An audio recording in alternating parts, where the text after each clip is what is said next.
A Jackson band director fired after his students performed a controversial halftime show will now be able to keep his job. WJTV 12's Linnea Lewis has been following the Forest Hill band story since it started back in October. She joins us now with details of the decision. Linnea.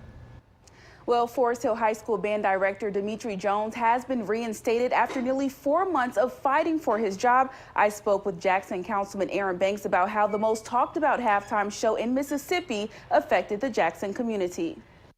Wednesday, Dimitri Jones finally got the answer he wanted. He gets to keep his job as Forest Hill High School band director. Jones was terminated after students performed a halftime show at Brookhaven High School. The performance was inspired by the movie John Q. It showed students pointing fake guns at police officers. It was performed just days after Brookhaven police officers James White and Zach Moak were gunned down. Well, it's good news. It's good news for Dimitri Jones and his career. It's good news for Forest Hill and the South Jackson community, and it's good news for the students and parents. During Jones's due process hearing in front of the JPS school board, he assured members there was no malice intent.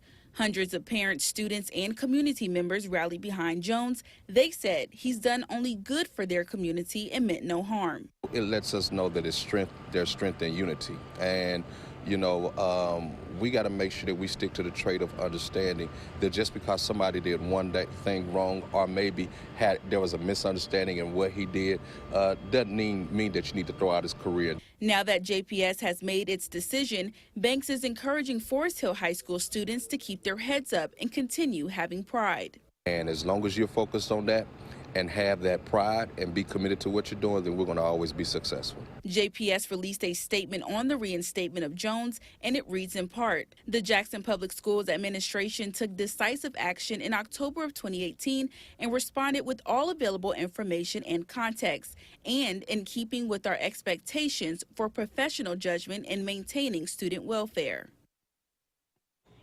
Jones will be able to go back to Forest Hill High School after serving a 3-month suspension without pay. In the newsroom, Linnea Lewis, WJTV 12.